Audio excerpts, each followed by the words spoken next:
You're listening to the Purdy Girl Podcast. I'm your host, Ashley Kelly Purdy. My mission is to connect military spouses, fiancés, girlfriends, and booty calls worldwide. So let's do this. Hello. Welcome back to the Purdy Girl Podcast, where we talk about everything from military life, JK, not really, to finances, to health and wellness.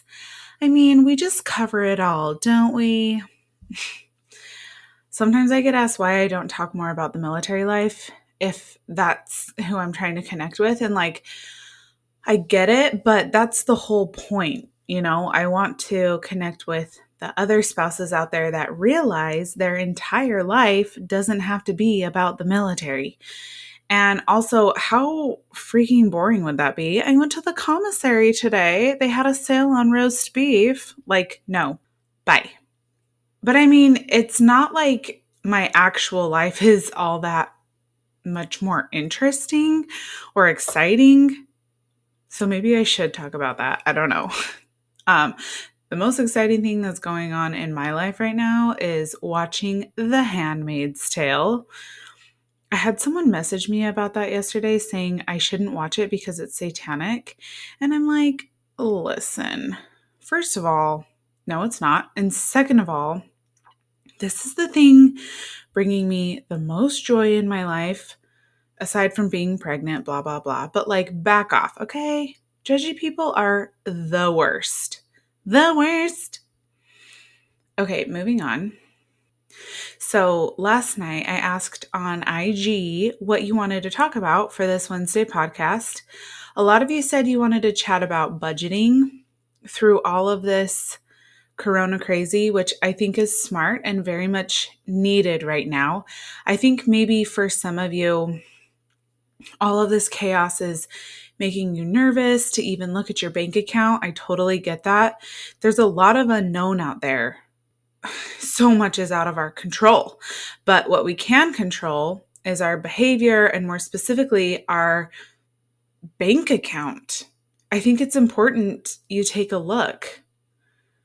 Being in denial about your finances will only make it worse. Trust me. That's exactly how I was when I had debt piling up and I continued to borrow more and more until the banks were like, girl, no, stop. You broke. The thing is, most of us have more time on our hands than we normally do right now, and you can get ahead of this. Be smart about the money that is coming in and know exactly where it's going. Okay, so what I thought I could do today is I want to have maybe an idea of 3 different kind of girls in this situation right now, okay? So I want to talk to the girl that maybe she has money coming in, but just unsure of the future. And I want to talk to the girl whose income has maybe been cut in half during all of this. And then I want to talk to the girl that maybe she works in the service industry, or maybe she works at a spa and salon and is totally out of the game. No savings, was living paycheck to paycheck, barely getting by. You guys, that was me most of my 20s, okay? If this had happened to me back then, I would have been screwed. And that's who I'm thinking most about right now during this time. I have so much sympathy for that girl. This is scary, scary, scary AF, but there are ways through this and you need to get resourceful. I'll talk about ways you can do that. I'm like queen resourceful over here.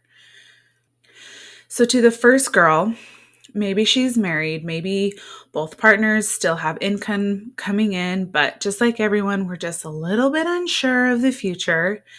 She sees the stock market dropping and businesses closing everywhere, and it's scary. Maybe she's worried about their jobs, but nothing's happened just yet. But like anything, nothing's really set in stone, right? There's enough savings in the bank for 6 months emergency if it comes to that. That brings some kind of comfort. The worst thing she can do right now is to constantly stress and worry about the future. That does nothing. Taking it one day at a time is vital. For her and her budget, She keeps it pretty tight, being very conservative. Cooking from home is actually making her realize they're saving some money by not going out to eat all the time to the restaurants because they're all freaking closed. So that's the first girl, okay? She can relax. She can calm down. Everything's fine. Just try not to stress too much about the future, okay? To the second girl, maybe her income has just been cut in half due to working from home. Maybe her hours were cut. She has little savings to last maybe a month. And for her, I would say it's time to get really laser focused on exactly where money is coming and going. I would start to look at ways I could cut back. Everything needs to be cheaper. Maybe you can't shop at Whole Foods anymore and it's time to switch to Walmart for a while. You'll be fine, I promise you. Thankfully, during all of this, you're not going to need to buy gas. You're not going to be going out to the bars. You're not going to be buying new clothes. I would dial in exactly where I was spending my money. One way to cut back is to stop drinking during all of this. I know, like, I'm a monster for even saying that, but seriously, alcohol was one of my biggest expenses, and I was in such denial about it back when I had debt up to my eyeballs. So, I don't know. Just something to consider. I've had people be like, "I can't believe you're not drinking through this corona crazy." And I'm like thinking back to, I mean, before this would cause me to drink even more, and that's just not what we need right now. Just work out more, okay? Read more. That's what you need more of. So, to this girl, I would say to just remember the four walls that I talked about in the last episode.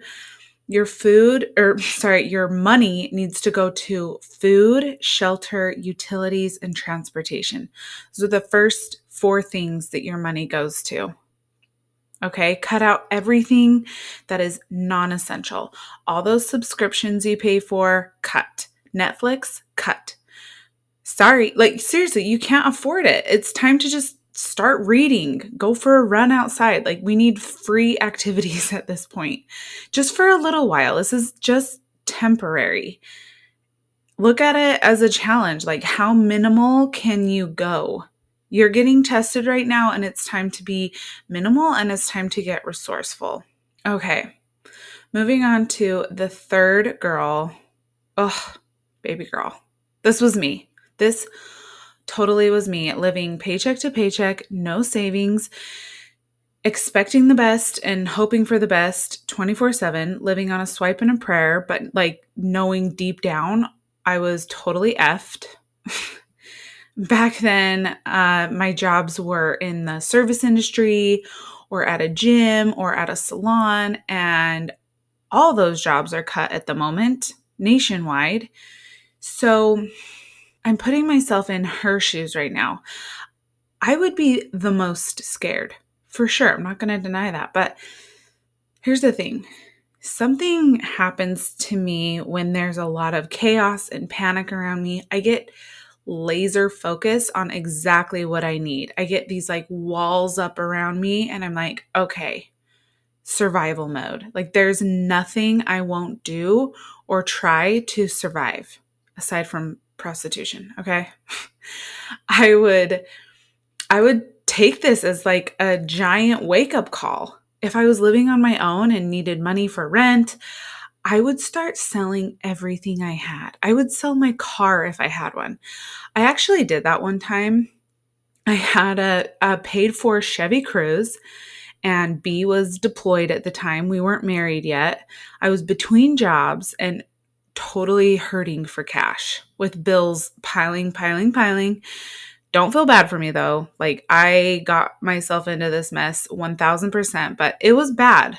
And I felt like I couldn't tell anybody about it. I couldn't tell B. I was like way too ashamed. Plus, like when he's deployed, the last thing I want him to worry about is like me and my finances.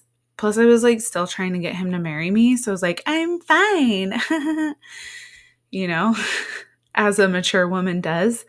But yeah, like my family didn't know. I mean, I was just too proud. I wasn't going to ask for money. I think I actually did ask for money from Joan. Thanks, Joan, if you're listening. Really appreciate it. I think I did ask her for money, but that's how bad it was. I never do that. I was seriously so desperate, and I sold my car. I sold my car for like way less than it was worth. I don't even want to tell you what I traded it in for. So learn from me. If you go this route, learn everything you can about doing a private sale first, and do not trade it into the dealership. I mean, I could have got double than what I got from that dealership, but that's the thing, is like I let myself get so desperate. I felt like I had no time. I needed the money, and so I took it. I still kick myself because I know I could have gotten more, but looking back on that, even though all of, could have got more money, blah, blah, blah, but like taking control of that situation and actually getting thousands of dollars that I needed to survive a couple more months until I had a steady job again gave me so much juice and such confidence. Like I took the bull by the horns, and I'm like, I am going to freaking survive.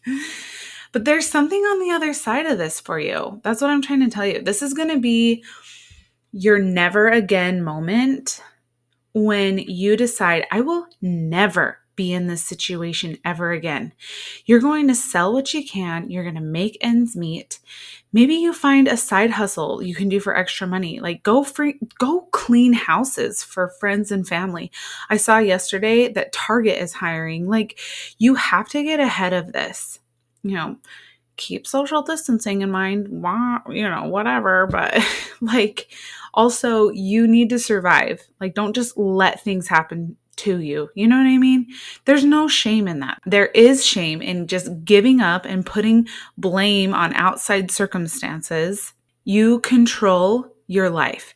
You can let this either make you or break you. And I have a feeling you're going to come out on top of this. You're going to look back at this time and realize it was the kick in the ass you needed to get your shit together, to start budgeting, to start saving. Being scared does that to people. And I know you can do this. It's going to be intense. It's going to be intense for a little while. And it's going to be hard. But just keep your head down, get busy, get to work in any way you can. Now is not the time to be picky, my friend. And you can do this. So before I go, a couple more things. Just for all of you, just stick to your budget this month, you guys. No matter how scared you are, there's no need to panic buy. Just buy what you need. It might look a little different than what you normally buy.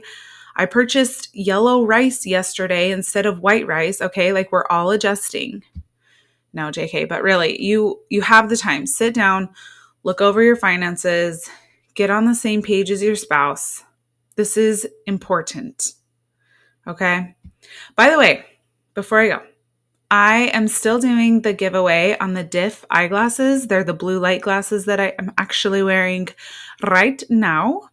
And I'm doing a little post on my Instagram today about it, so look out for that. I just need you, if you want me to send them to you, I need you to leave a 5-star rating on iTunes for the podcast and tag me in your Insta stories that you're listening.